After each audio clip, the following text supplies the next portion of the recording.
役書道家かなチャンネル、本日からスタートいたします。このチャンネルでは現役書道家である私重本かなが日本の伝統文化である書道の魅力を世界の皆様に発信したいという思いで始まったチャンネルです。でまずその前に、重本かなってどういう人かなっていうことで自己紹介から1本目の動画はスタートさせていただきたいと思います。で私の名前は重本かなで、雅号はけいかというふうに申します。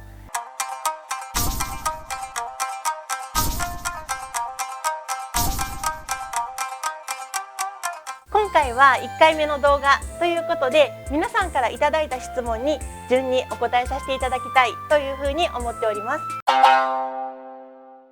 主な仕事は字を書く仕事なんですけど、特に自己表現、心の心情だったりとか世の中の情勢とかを文字というものをツールとして皆さんに届けていくっていうのが書道家の仕事です。で具体的な仕事として、例えば命名書だったりとか飲食店の看板でメニュー書き、それから表札書きだったりとか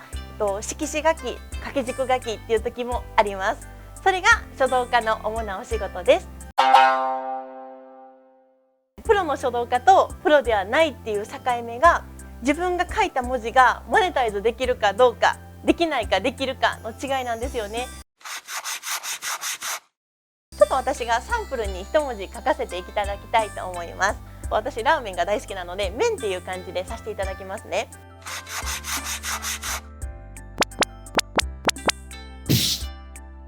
でまず1回目2枚紙があるんですけど、1回目がマネタイズされないっていう文字です。ただ字を書くのが好きで、自分がこんな字書きたいなっていうので書かせていただきます。で今回使用するのはペンテル筆の中字を使わせていただきます。でもしお仕事じゃなくてただ普通に書くのを楽しむっていう時は、自分が書きたい字を書くだけでいいんですよね。私はいろんな字を書かせていただいてるんですけど、基本的には誰でも読める字っていうのが好きなんですよ。で今回面っていう字を、これはお仕事じゃなくて趣味で書いた時はこんな感じになります。ただもう誰が見ても読めるよ、こんな字書きたいよ、自分で書いてこれ綺麗だなって思うような字を書くのが、これが、素人の書道の例です。でこれがプロになった時にどうやったら仕事になるかっていうことなんですけど、例えばご依頼いただいたラーメン屋さんのイメージをするんですよね。どういう味だったかなとか、何を売りにしているかなとか、お客さん層はどんなのだったかなとかっていうのをいろいろリサーチした上で、自分が食べた後にこうイメージして字を書いていくんですよ。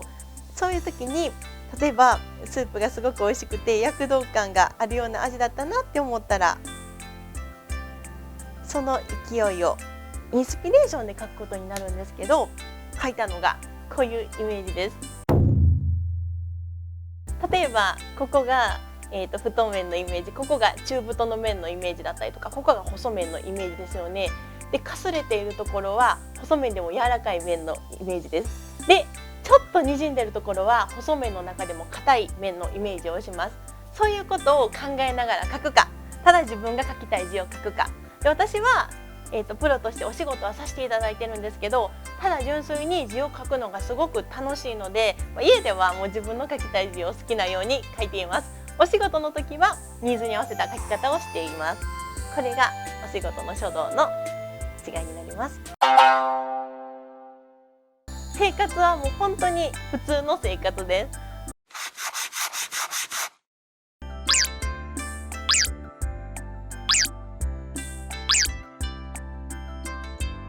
大きく違うところが、家の玄関の靴箱置き場が書道道具のショーケースになっているかなっていうところですね。例えばビールのジョッキを筆立てにして筆をいっぱい並べたりとか、服入れるタンスの上は紙の水分を飛ばすためのスペースにして紙を並べたりとか、でも台所はもう料理するための台所じゃなくって硯のコレクションを乾かすためのスペースにしてるんですよね。ということでもう家で料理できなくなっちゃったので、もししたくなったら友達の家のキッチンを借りてするような生活になっています。私2つ今回持ってきました。でこれが華道の先生のおじい様からいただいたものなんですけど、昔の固形木ですごく香料の香りがめちゃくちゃいい香りするんですよね。で、炭っていうのは炭を吸った時にいい香りがするってよく言われるんですけど、これは炭本体のいい香りではなくって香料という風に炭の香りを香りづけるための材料の香りになってるんですよ。と実際にこの高級のすずりっていうのを香りを嗅かせていただいて、画面を見てくださっている前の方にお伝えできたらなと思います。でまずこっちが、佐賀天皇の佐賀大覚寺さんのお炭なんですけど、なんかすごくいい香りがします。イメージとしてはお線香のいい香りってありますよね。それに近いかなと思います。でもう一個の方はこれは着物の芳香剤の香りがしますね。着物とか保管する時のこのお薬の香りにちょっと近いです。で続いて100円均一の方の炭なんですけど、これはこの炭ですね。いや、あまり香りがしないです。正直あまり香りがしないです。これは新しいから香りがしないのか、そもそも香料の、量が少ないのか、これはちょっと私の今後の実験で分かってくるんですけど、あまり香りがしないです。本当にもう近く至近距離にしてで思いっきり吸ったらちょっと何か香りするかなぐらいの程度でした。でこれは水分を飛ばせば飛ばすほどいい香りになっていくので、時間をかけていい炭にしていくっていうのが大切です。なんか書道の先生ですって言ってあんまり喋らなかったら正直お声かけいただくことは多いんですけど、私結構自己主張が激しいので、もう喋った瞬間がっかりされるっていうのがよくあります。これは私の性格の問題かなと思うんですけど、でも書道されてる女性っていうのは集中力が高くて真面目な方とか丁寧な方ですよね。もう書道道具1個扱うにしても本当に細やかな仕草が必要になってきますので、私はね結構ガサツな方なんであんまり説得力がないんですけど、筆ペン1個管理するだけでもすごく神経を使う作業ですので、気遣いができる女性の方が多いです。ですので、すごい人気、男女関係なく、人気の先生方、異性からもですし同性からもですし人気の方が多いかなという印象は私にはあります。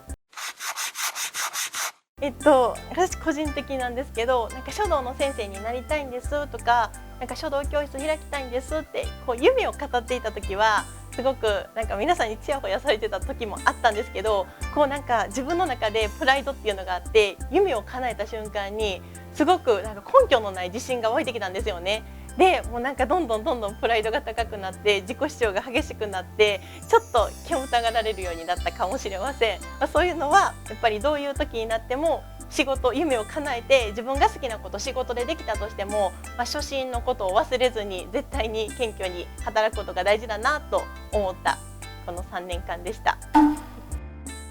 いかがでしたでしょうか。今回第1回のかなチャンネルの動画をさせていただいたんですけど、書道っていうのは敷居が高いとかお金がめちゃくちゃかかる、道具も決して安いものではありません。ピンキリまであるんですけど、高いものとなるともう1万円札がバーって飛び交うぐらいの金額がかかってくるんですよね。時間もかかる、お金もかかる場所もいる、隅で汚れるっていうマイナスのイメージが結構多くてなかなか踏み出せないと思うんですよね。ですので私はちょっとでも書道に興味があるなっていう方が第一歩を踏み出せるようなことを発信させていただきたいと思います。